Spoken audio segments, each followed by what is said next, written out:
Now the skin color didn't look Frankenstein enough for me, so I decided to make it green.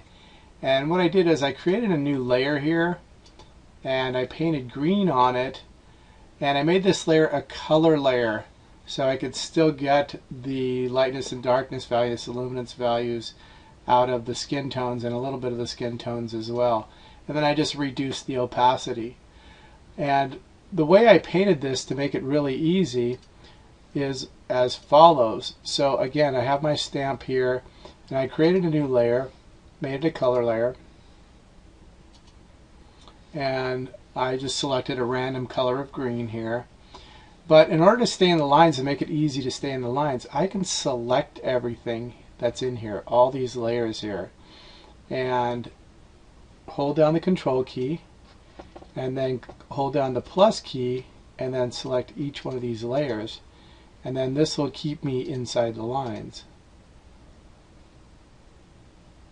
Now the only thing that I'm going to have to be careful of now is painting around the eyes, and then, well, the hair I'm going to actually do something else with later, so, or next. So now with my green paintbrush and over here in my layer here, I can just paint away.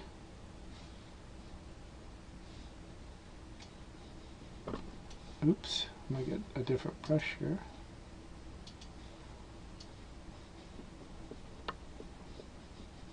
And I don't have to worry about getting outside the lines.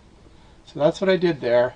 And then I reduced the opacity, and then I erased some of it here so we could see the red color, the blood color here. And that's how that turned out. And then what I did is I created another layer with a normal blend, and I painted her hair black and added a couple streaks in there. And I reduced the opacity a little bit so you could see the detail in the hair. Otherwise it's just going to be pure black like that. So I just reduced the opacity till you can see what you want color wise. You could have done any color there, whatever you want. That's just what I did with that. Okay, now the last thing that we're going to do here is we're going to play with some brushes. And what I want to do is I want to put stitches in here where I've stitched everything together. So I'm going to download some brushes from the internet, and I went and I Googled stitches and brushes. So all I typed in Google was stitches, brushes, and I found this here. I downloaded this file, and what you get when you download the file is a zip file.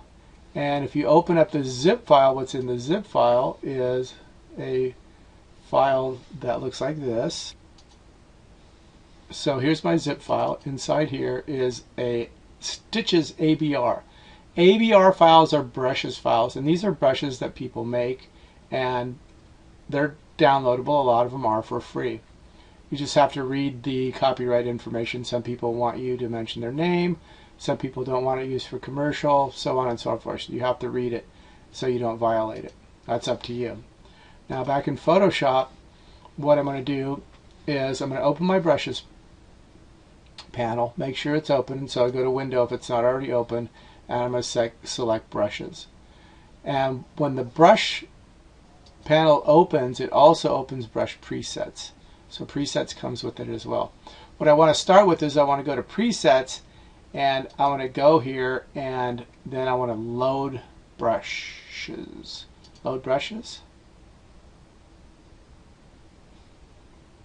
And I find my ABR file. So here's my ABR file, SS Stitches ABR. I wanted to save this, so I put it in my brushes folder, in my Photoshop folder, but you can just put it on the desktop. You can put it anywhere, and it doesn't really matter. Just tell it where it is, and Photoshop can find it. You click load, and then your brushes will appear in the presets here. So you can go ahead and find one that you like here. I like this one right here. I went and clicked around a bunch of them, and I played with a bunch of them until I found the one I liked. And now I want to go and open the brushes panel here. And the brushes panel is going to allow me to do some things that I need to do here to get it customized the way I want it. So I'm going to drag the spacing to 1000% so I can see the brush. You can see the brush here, and what I really need to adjust here is the angle of the brush.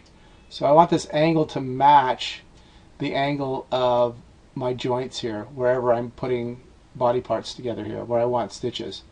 I'm going to zoom in here.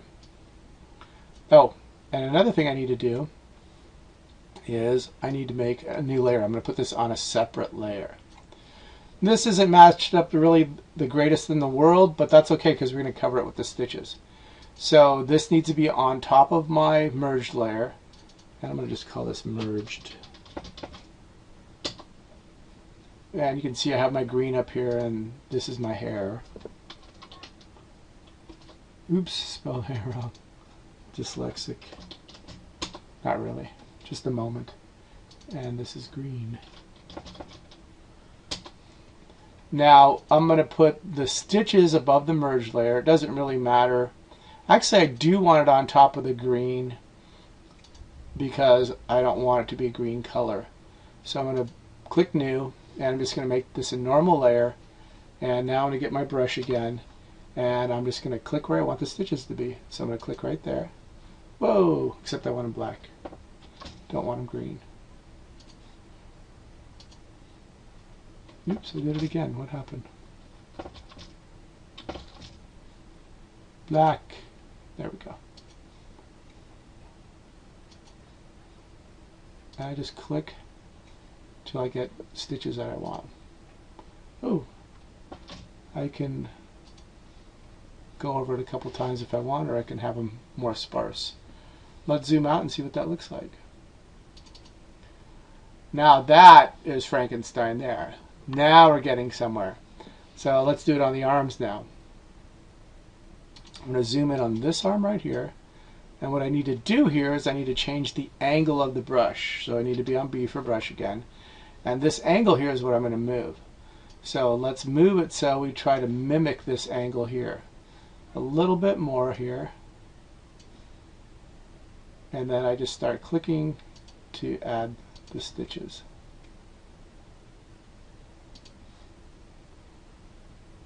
That's pretty good there.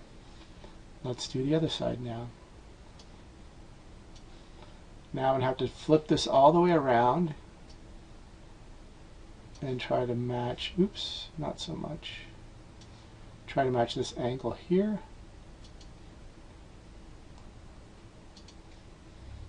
And then I'm going to have to flip it around here to match this angle up here. Or maybe a little bit more here. So it's up to you. I mean, you kind of, play around with it. That looks pretty good. Maybe a little bit more there. Okay, let's zoom out. And look at that. Did I tell you I was going to have something special for you there? Let's do the legs. This really makes my monster look like a monster. Get the brush back. Change the angle.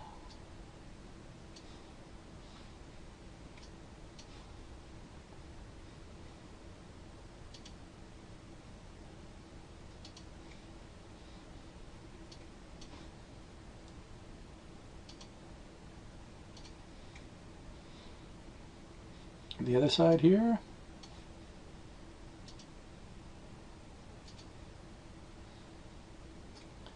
And it's just a question again of adjusting the brush angle here. Zoom out.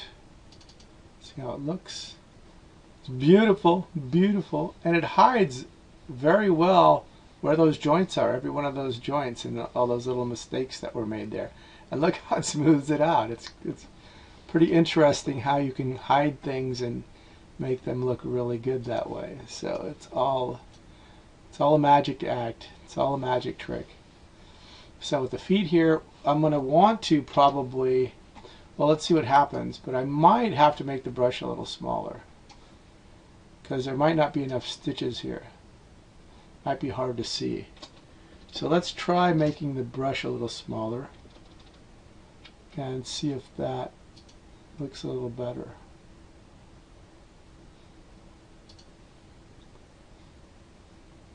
So I'm going to just try to hide the line there as well as I can.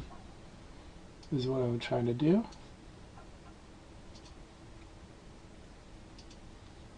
Oops, that didn't look good. And what you can always do, if I'm staggering these here, staggered over here maybe, what I can always do is go back and I can erase this. So on this layer here where I'm at, and again if I want to add more there I could too, and then erase it. I get the eraser and then just get rid of what I don't want on this layer here.